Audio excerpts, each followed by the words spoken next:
What's up, guys? Welcome back to 834 Moto Builds. Gonna keep working on the 86 CR125 motor. Last you saw it, it was in pieces. I just finished Cerakoting it. I went ahead and assembled the transmission and got the crank in there. Forgot to film it, but got everything ready to go. Got the covers done, got the water pump rebuilt, got the cylinder Cerakoted. So everything's ready to go. We're just gonna start putting it together.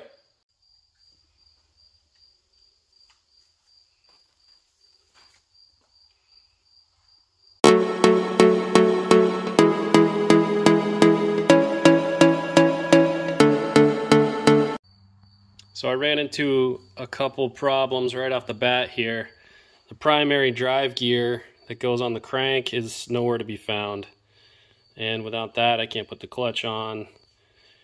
And then when I was taking the clutch apart, I found the inner hub had been welded, and it's not going to be super strong. It might work, but in my search for the parts, I started looking at the 88 engine that I've got, and then started cross-referencing part numbers here, and found that all the clutch components are the same as the 86. This has a different part number, but it has the same tooth count and spline count. So I'm going to take the clutch off, see if it all lines up. If not, I'm going to have to hit up eBay and see what's on there. So it looks like I got lucky with the gear. It's got the same tooth count, it's got the same splines, and it fits in place except it's too tall. So I measured down in there, and it's roughly 4 millimeters, which is, I don't know, 160 thousandths. So I'm not going to turn down a hardened gear, but the collar that sets the offset from the crank underneath it, I'm going to take 4 millimeters off from that, and it should allow the clutch basket to drop into place. So I've taken about 100 thousandths off from this collar, and what I've found is it's case hardened. So the inside is a little bit softer, and then when I get to that outer diameter, it gets really hard. So I'm taking about 5 thousandths off at a time, and we've got another 60 thousandths to go. We should be back in business. I just finished turning 160 thousandths off from this collar, and you can almost see the ring around the outside where it's a little bit harder material. And actually, the further I went, the more material I took off, the softer it got. So the ends are definitely hard as well. I'm not necessarily worried about that for this application. I don't see this bike getting a whole lot of miles on it in the future. But yeah, let's check, see if this did the trick.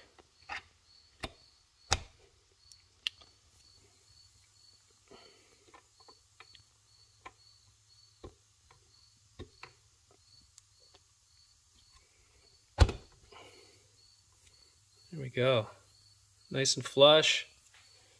Should be able to set the clutch on there now and not have any interference.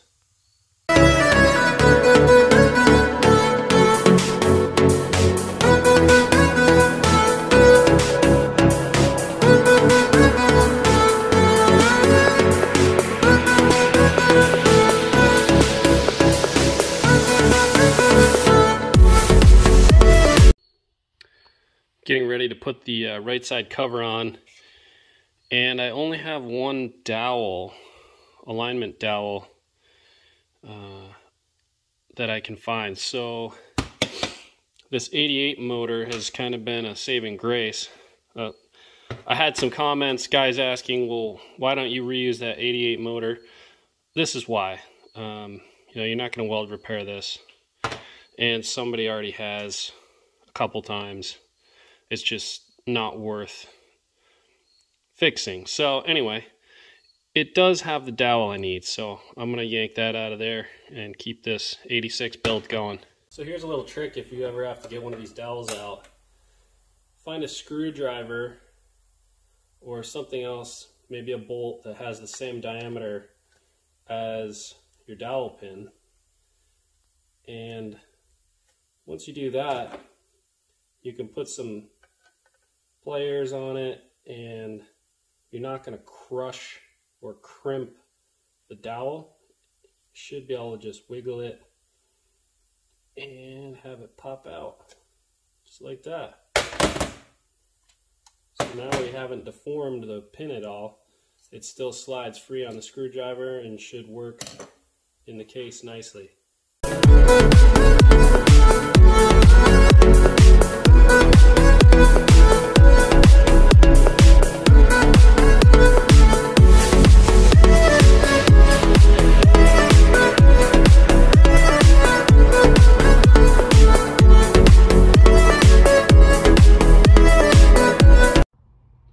My order from Rocky Mountain showed up today. Pretty excited because this is going to have the parts I need to finish up getting this engine together. Spark plug and cylinder studs. Picked up this kill switch, gonna give it a try. It kind of looks like a OEM Honda one, and it was like $7, and it got me over my shipping to get the free shipping. Got me over the minimum. Got a black DID chain, nothing fancy. I don't think they ran gold chains back in '86. And we've got a Weisco piston.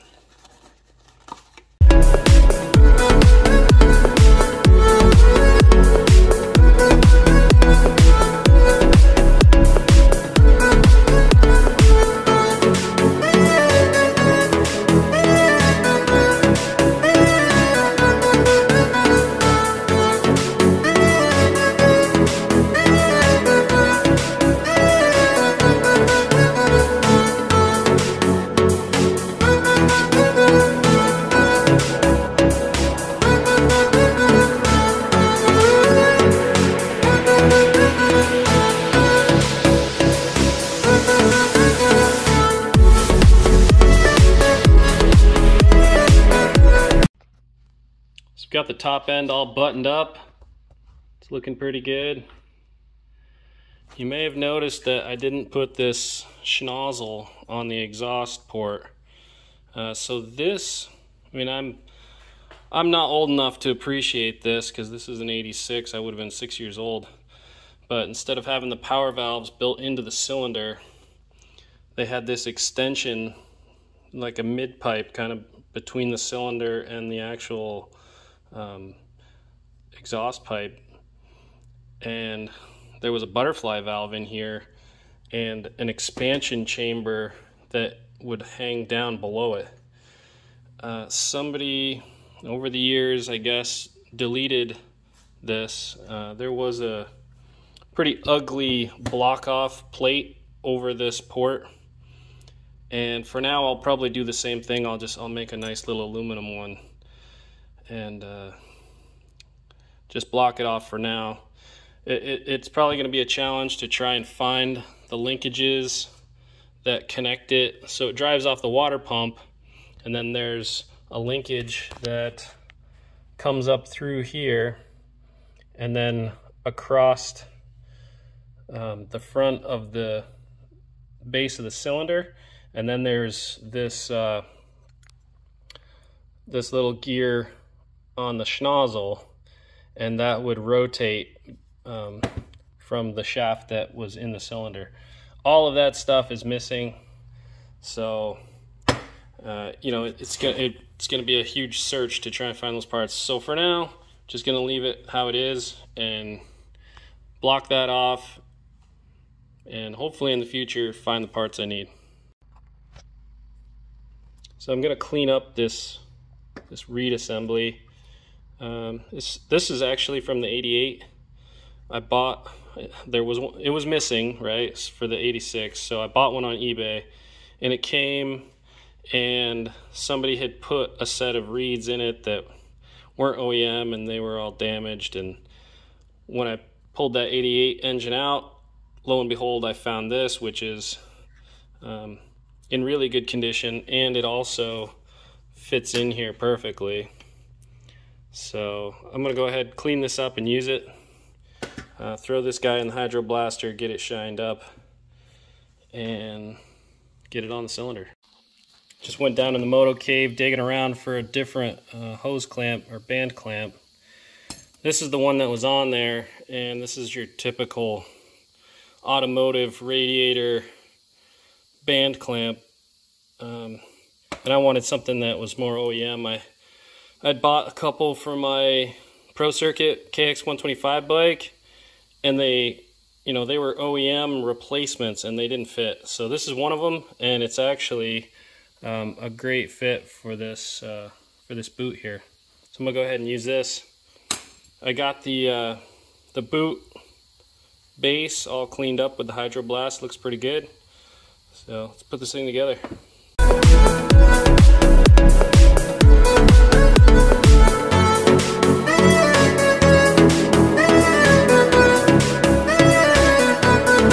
Got the 86 CR125 engine all buttoned up. Got the 80 thousandths oversized Weisco piston in there. Hey, let me know what you think of using parts from the 88 engine in this 86.